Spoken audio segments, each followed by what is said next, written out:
Sous les collines effondrées de Jérusalem, après des siècles de secrets enfouis, quelque chose d'ancien a enfin rompu le silence. Pendant des générations, des hommes ont cherché la tombe perdue de Salomon. Aujourd'hui, une découverte vient de sortir de l'ombre. Mais s'agit-il vraiment de sa sépulture, ou d'une illusion façonnée par le temps et la pierre? Avant que l'histoire n'enfouisse à nouveau la vérité, il faut rappeler que le roi Salomon fascine, car la Bible lui attribue tant de récits extraordinaires. Voyons ensemble ce qui a été trouvé, et pourquoi le monde n'était peut-être pas prêt à l'accueillir. La légende de la tombe perdue de Salomon. On la disait simple mythe, jusqu'à ce qu'un tunnel oublié bouleverse tout. Depuis des siècles, on fouillait sous les hauteurs de Jérusalem, poursuivant la rumeur d'un roi enseveli avec des trésors inimaginables. Un roi dont le nom traverse encore le temps, Salomon. Cet homme n'était pas seulement célèbre pour sa sagesse, mais aussi pour avoir bâti un royaume si riche et si puissant qu'il éblouissait le monde antique. Salomon accède au pouvoir alors qu'il n'est encore qu'un adolescent, succédant à son père, le roi David. Mais il ne se contenta pas de maintenir le royaume en vie, il le transforma entièrement. Le commerce explosa, l'or afflua, et au cœur de ce règne, il fit construire le premier temple, chef-d'œuvre achevé en 7 ans, resplendissant de cèdres du Liban, de panneaux dorés captant la lumière du soleil, et de pierres si parfaitement taillées qu'elle n'avait presque pas besoin de mortier. Ces jugements légendaires sont tout aussi frappants, comme celui où 2 femmes revendiquaient le même enfant. Salomon proposa de couper le nourrisson en 2, non par cruauté, mais pour révéler laquelle renoncerait à lui. Une seule accepta. C'est ainsi qu'il découvrit la véritable mère, sa mère authentique. Cet instant fit de lui un symbole de justice et d'intelligence dans tout le monde antique. Même la reine de Saba vint le rencontrer, accompagnée de caravanes chargées d'épices, d'or et d'énigmes. Elle repartit bouleversée. Salomon n'avait pas seulement répondu à ses questions, il avait dépassé toutes les rumeurs qu'elle avait entendues sur lui. Comment peut-on voir clair à travers le sable? Vous voulez dire à travers le sable? Non, à travers le sable, votre majesté. Son royaume s'étendait bien au-delà de Jérusalem. Des navires voguaient jusqu'à Ophir et Tarsis. Ces terres mystérieuses, que certains situent en Afrique ou en Inde, fournissaient ivoire, singes et richesses diverses. Dans la vallée de Timna, au sud d'Israël, des mines de cuivre lui appartenaient et générèrent une fortune que les archéologues continuent d'exhumer aujourd'hui. Mais une énigme a toujours persisté. Où repose donc le tombeau de Salomon? Aucune pierre, aucune chambre funéraire, rien ne permet de confirmer le lieu de son enterrement. Certains affirmèrent qu'il se trouvait forcément sous le mont du Temple. D'autres imaginaient des grottes secrètes ou des salles dissimulées depuis des millénaires. Avec le temps, les recherches se sont essoufflées, multipliant les impasses. Trop de légendes circulaient, si bien que la plupart des spécialistes avaient abandonné. Non, ce n'est là que l'amuse-bouche de la saison 4. Nous allons poursuivre. Puis, quelque chose a changé. Une découverte, accidentelle ou oubliée selon les versions, allait faire éclater ce mystère millénaire. Et ce qu'on a trouvé n'était pas un simple tombeau. C'était un message enfoui dans le silence depuis 3000 ans, revenant enfin à la lumière. Ce que contenait ce lieu n'était que le commencement. La quête acharnée du tombeau se poursuit, on nous a conduits dans des tunnels fouillés, nous montrant l'une des plus grandes merveilles archéologiques du monde. Une simple fissure dans le sol, à peine visible après une tempête, a tout changé. Pendant des siècles, retrouver la sépulture du roi Salomon ressemblait à une course après des ombres. Des chevaliers médiévaux creusant sous le mont du Temple aux explorateurs du XIXe siècle, fouillant les collines de Judée, chaque tentative se terminait pareille, sur du vide. Certains repartaient convaincus que ce tombeau n'avait jamais existé, d'autres accusèrent la malchance, voire de mauvaises cartes. Au début du XXIe siècle, la majorité des experts avaient renoncé à chercher. Mais récemment, tout a basculé. Le docteur Emily Carter, archéologue plus habitué aux parchemins poussiéreux qu'aux flashs des caméras, explorait minutieusement les archives de Jérusalem lorsqu'elle remarqua quelque chose d'inhabituel, des registres fiscaux datant de l'époque de Salomon. Dissimulé dans un vieux texte hébreu se trouvait un indice, des versements envoyés vers un lieu tenu secret, absent des registres officiels, un endroit proche de la cité de David, un site si bien caché que même l'histoire semblait l'avoir oublié. La cité de David, c'est cet endroit où, dès qu'on prend une pelle pour creuser sous la surface, tout ce qu'on en extrait correspond aux récits bibliques. Équipé d'une technologie radar capable de percer la roche, son équipe entreprit d'examiner une pente accidentée à Silouane. Le terrain résistait, avec son calcaire irrégulier, sa terre instable, et les retards constants dus aux tensions politiques croissantes. provoquant même des incidents alarmants comme celui survenu ce mois-ci. Malgré tout, ils persévérèrent jour après jour jusqu'à ce que la nature intervienne. Une pluie soudaine détacha une portion de la colline, mettant à nu une légère dépression dans le sol. En observant cette ouverture, quelque chose semblait déplacé, comme si elle n'avait pas sa place ici. Sous cet endroit précis, le radar s'illumina comme un pouls, révélant des tunnels, non pas naturels, mais bel et bien creusés par l'homme et profonds. Le tunnel est taillé dans la roche à environ 13 mètres sous la surface.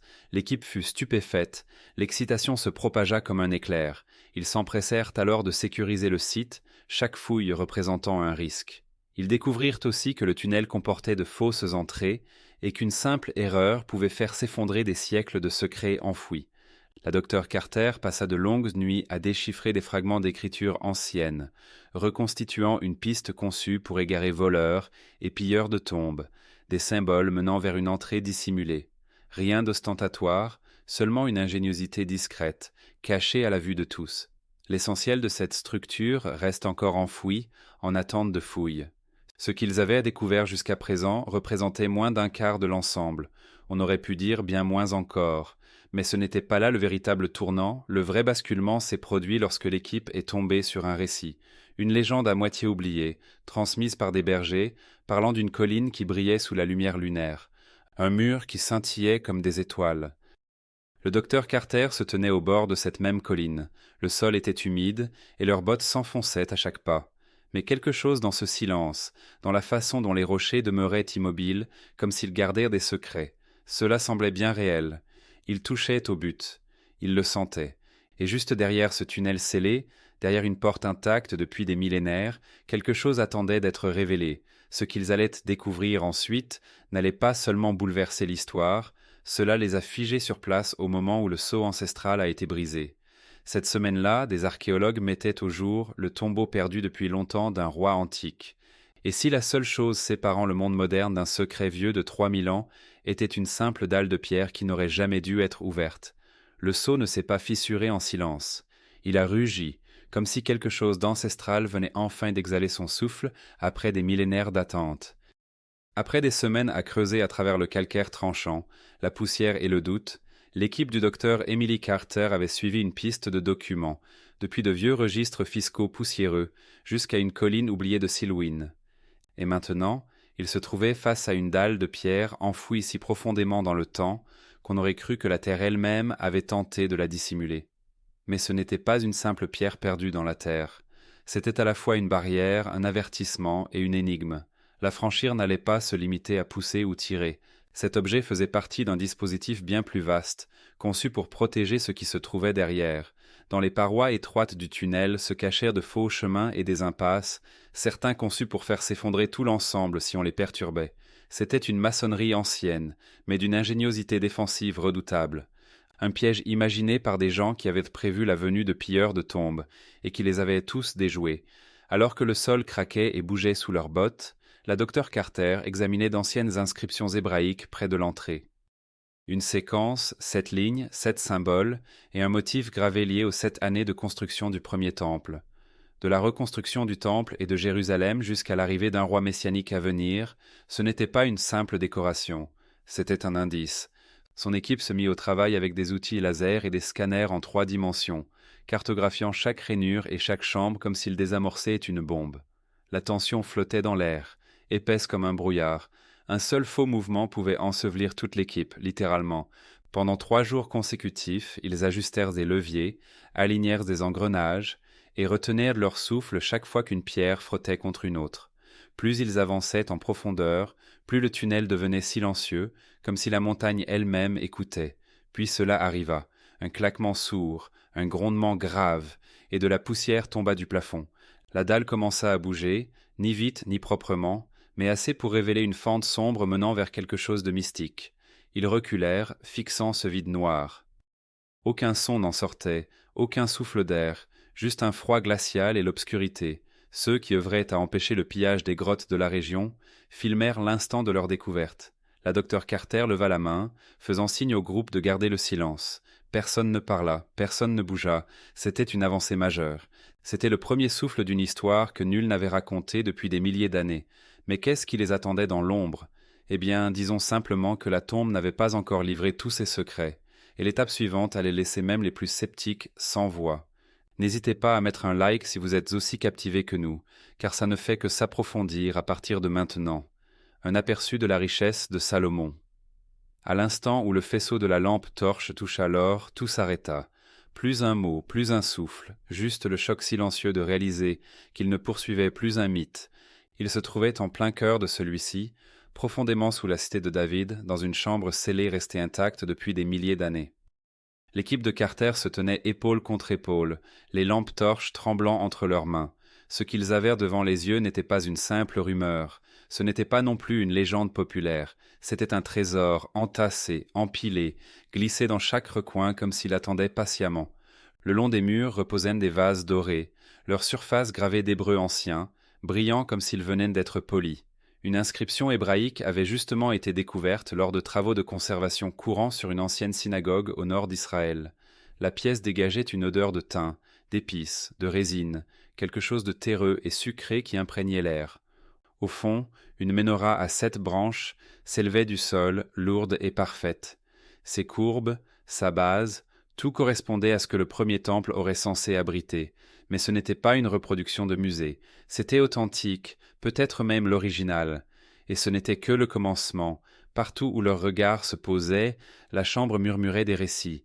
Des fragments de soie, décolorés mais reconnaissables, évoquaient des routes commerciales s'étendant jusqu'en Inde. De délicates sculptures en ivoire témoignaient d'échanges conclus à travers les royaumes africains. De petits coffrets à bijoux, certains encore verrouillés, renfermaient boucles d'oreilles et chaînes incrustées d'émeraudes, de rubis et de lapis-lazuli.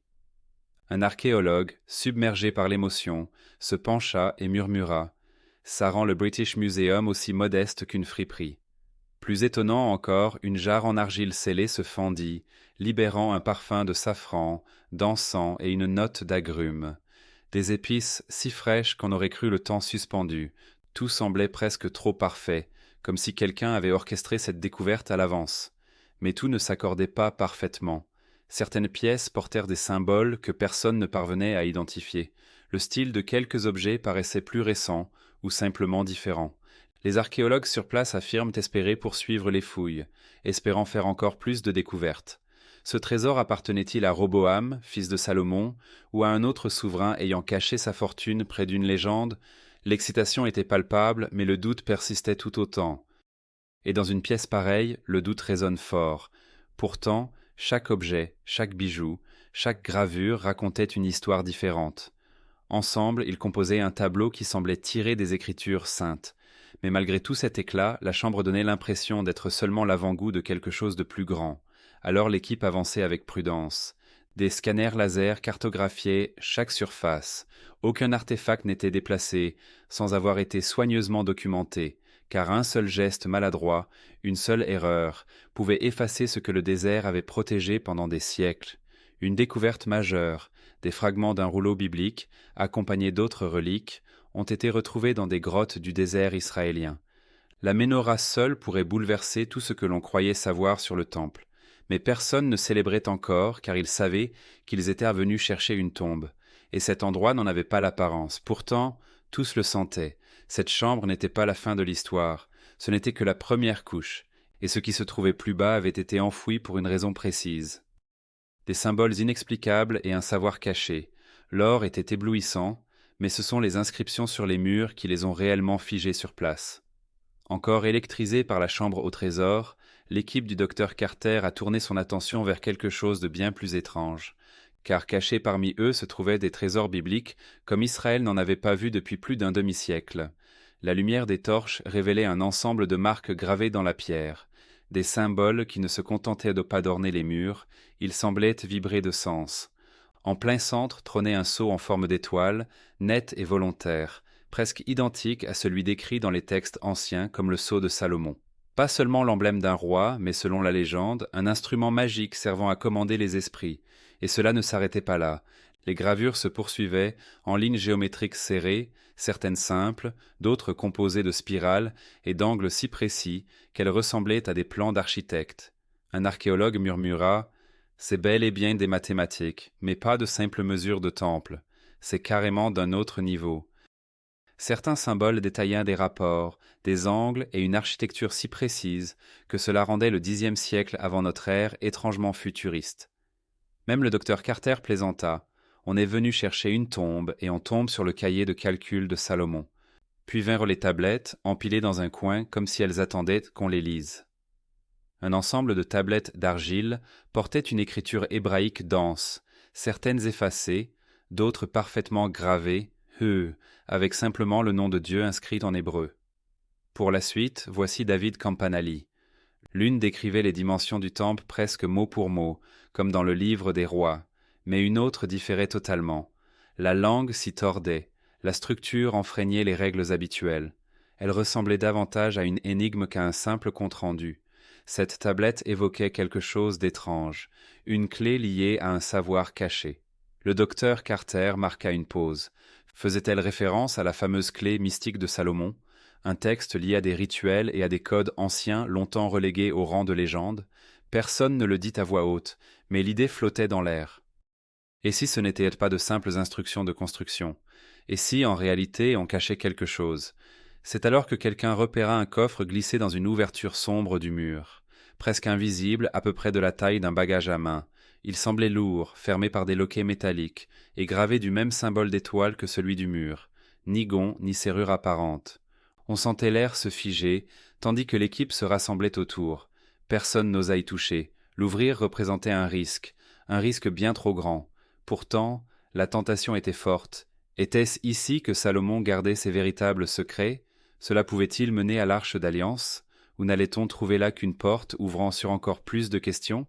Et juste quand il pensait que la situation ne pouvait pas devenir plus étrange, quelqu'un remarqua un détail dans les gravures, un détail qui ne correspondait à rien de ce qu'ils avaient vu jusque-là, un symbole hors contexte, hors du temps. C'est à ce moment-là que toute l'histoire a pris un tournant radical. La tempête académique a éclaté. Nous allons continuer et très bientôt, nous allons découvrir là-bas quelque chose de véritablement important et particulier. Ce n'était ni le trésor ni la ménorah qui allait bouleverser le monde. C'était une simple phrase gravée dans la pierre qui semblait faire parler Salomon depuis l'au-delà. Uniquement parce que le sang de David coule dans tes veines comme dans les miennes. Je t'accorde la vie, mais je te bannis d'Israël pour toujours. L'équipe du docteur Carter venait à peine de terminer le déchiffrage d'étranges gravures en forme d'étoiles lorsqu'elle repéra cette inscription. Cachée le long du mur oriental de la tombe, à peine visible sous la lueur des torches, 5 lignes en hébreu ancien usées par le temps, mais encore assez nettes pour donner des frissons. On y lisait « Que la sagesse guide ma main comme les étoiles guident les marins ». Cette phrase frappa fort, non seulement parce qu'elle reprenait le ton poétique des proverbes, mais aussi parce qu'elle semblait personnelle, comme si quelqu'un, peut-être Salomon lui-même, avait voulu laisser un message destiné à traverser des siècles de silence. Au camp de base, l'agitation était totale. Les ordinateurs bipaient, les téléphones sonnaient, et les photos de l'inscription faisaient le tour du monde en un instant. Au lever du soleil sur Jérusalem, le monde universitaire était déjà en ébullition. Certains experts y virent la preuve irréfutable. Le style d'écriture, la langue, l'emplacement, tout correspondait au règne de Salomon, jusqu'à la datation des murs de la chambre entre 970 et 931 avant notre ère.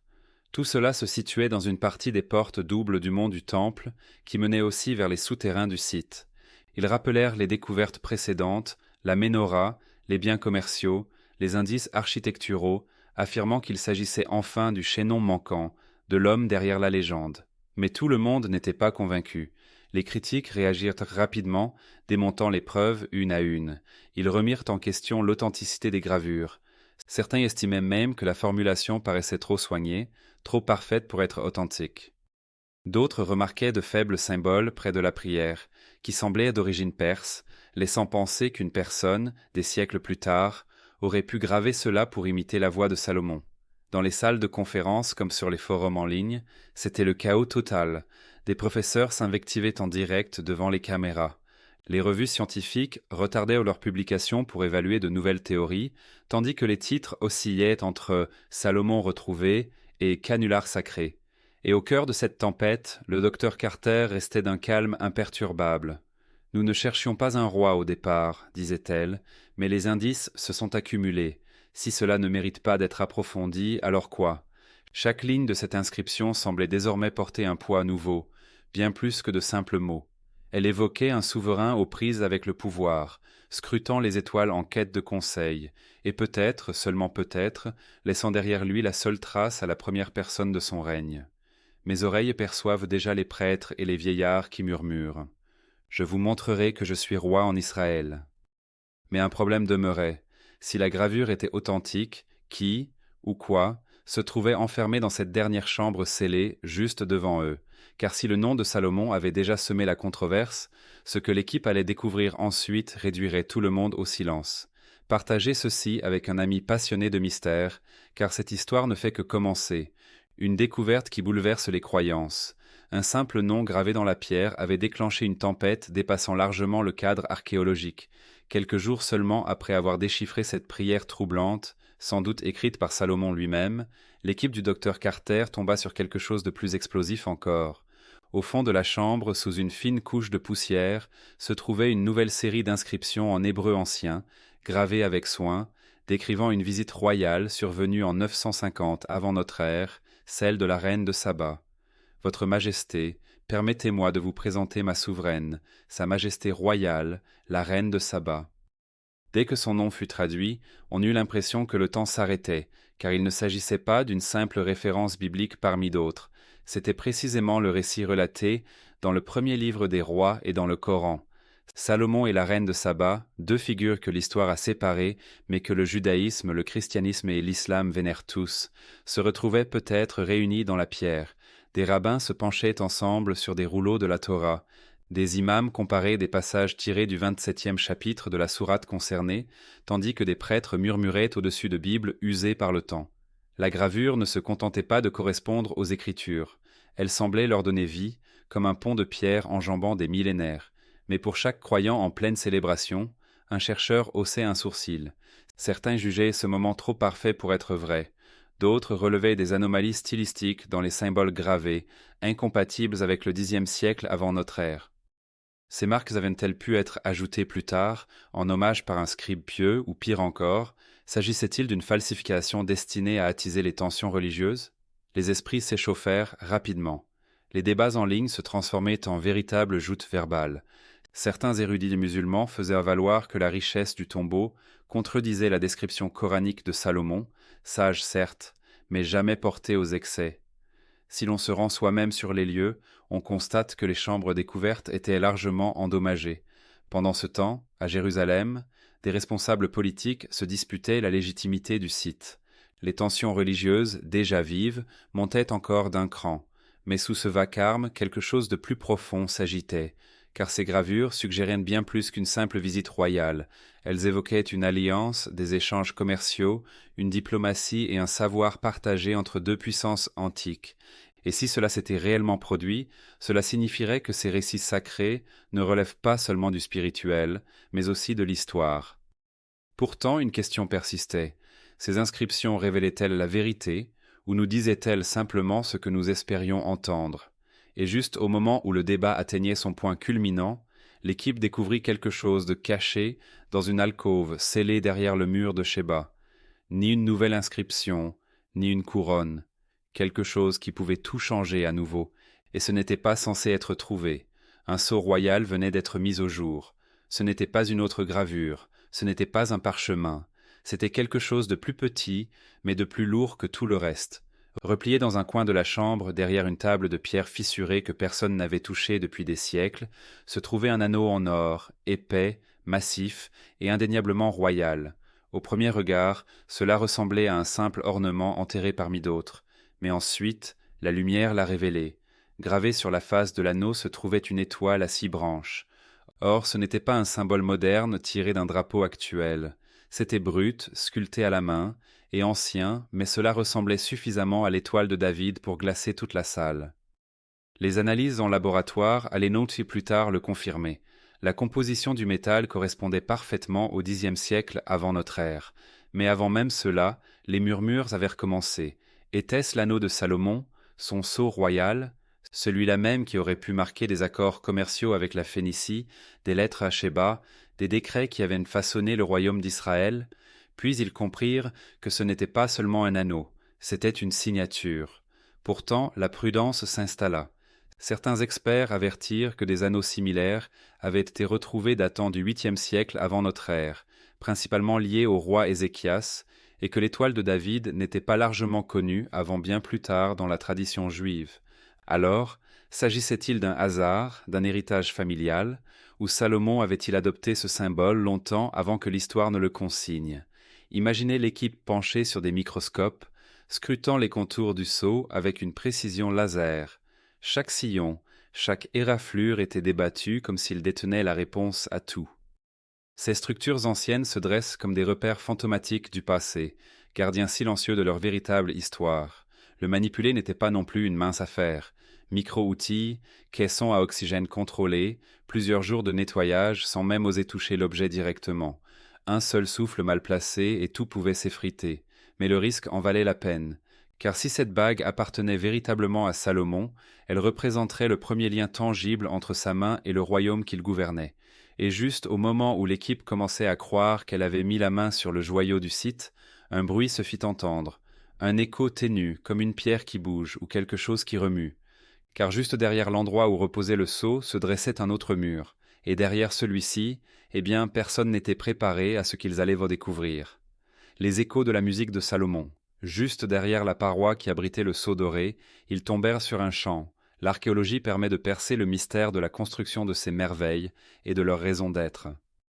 Au premier regard, cela ressemblait simplement à une nouvelle inscription gravée dans la roche. Mais lorsque la poussière retomba et que leurs lampes balayèrent la surface, un motif se distingua, des marques répétitives, un espacement rythmique et de petits symboles qui évoquaient moins des mots que des sonorités. La docteure Carter s'approcha, les yeux plissés. Elle murmura à son équipe que ce n'étaient pas des prières, mais des notes. Toute l'équipe resta figée. Sur ce mur de calcaire glacé, enseveli depuis 3000 ans, se trouvait ce qui ressemblait à une partition musicale, et pas n'importe quelle musique.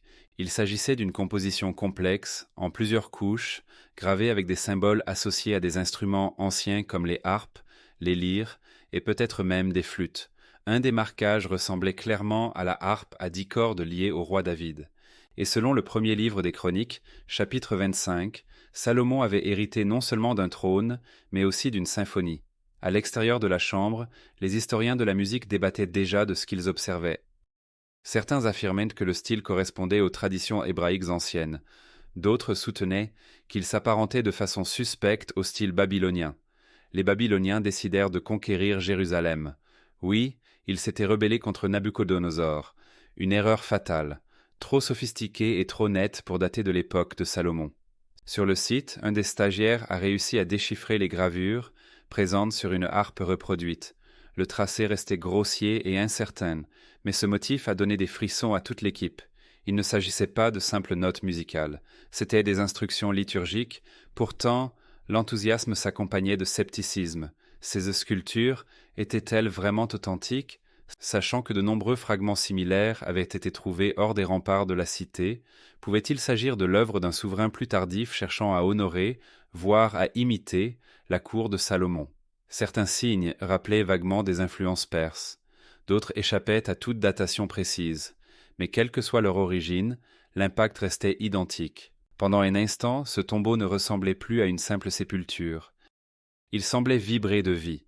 Les inscriptions furent numérisées au laser et consignées avec une précision quasi microscopique. Un geste maladroit, un souffle trop rapproché et des siècles de musique auraient pu disparaître à jamais. Mais ce danger n'a jamais dissuadé l'équipe de poursuivre cette mélodie. Et lorsque la dernière note s'est évanouie, la chambre réservait encore une surprise, dissimulée juste sous la partition gravée, scellée dans la paroi. Ce n'était ni une musique ni une carte. Cela menait vers un endroit encore plus profond, peut-être la vérité ou le tombeau lui-même. Si seulement ces pierres pouvaient parler, quel cœur triomphal elles formeraient annonçant la venue du roi. Est-ce vraiment ici que Salomon fut enterré? Après les anneaux dorés, les mélodies anciennes et les inscriptions du temple, voici la partie que personne n'attendait. Le corps de Salomon reste introuvable. Absolument aucune trace.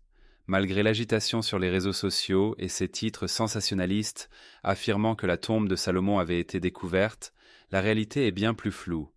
Oui, la chambre existait réellement. Les objets retrouvés étaient indiscutables. Et selon les archéologues, ils n'auraient même pas encore exhumé la moitié de ce qui pourrait s'y trouver. Tout indiquait le Xe siècle avant notre ère, l'époque de Salomon, mais ce n'était pas, du moins pas encore, un site funéraire. À l'intérieur de cette tente, hors de la cité de David, le docteur, Carter et son équipe se retrouvaient entourés de cartes, de tablettes et de tous les scanners que l'archéologie pouvait offrir.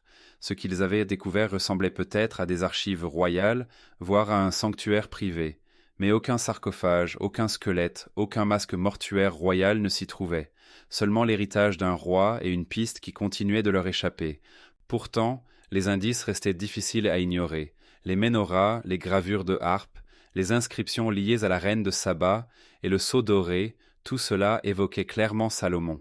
Mais sans corps, c'était comme retrouver la couronne sans le roi. Cela n'empêcha pas les hypothèses de fleurir. Certains experts affirmaient que la tombe se trouvait proche, simplement plus en profondeur. D'autres avertissaient que toute cette histoire pourrait n'être qu'une œuvre symbolique magistrale, la vie de Salomon gardée en mémoire mais jamais conservée physiquement. Et en fouillant cette terre, nous nous rapprochons de Dieu, et les uns des autres, d'une manière qui compte vraiment, je crois. Les scans par intelligence artificielle du site, encore fortement limités en raison de la sensibilité religieuse de Jérusalem, révélèrent quelque chose de plus profond. Des espaces creux, des lignes géométriques sous la roche, peut-être d'autres chambres, ou peut-être rien du tout. Mais creuser leur était impossible, pas encore. Cette zone proche du mont du Temple demeure l'un des lieux les plus disputés sur Terre. Y toucher exige bien plus qu'une autorisation, cela demande de la diplomatie. Alors l'équipe attend désormais. Et à ce jour, le lieu de repos final de Salomon reste introuvable. Mais la terre n'a pas encore livré tous ses secrets. Alors, qu'en pensez-vous? N'était-ce que le début de quelque chose de bien plus grand? Dites-le nous en commentaire et abonnez-vous, car si la prochaine chambre s'ouvre, tout pourrait changer. Et quelque part dans cette obscurité, il attend peut-être encore. Merci d'avoir regardé, à la prochaine.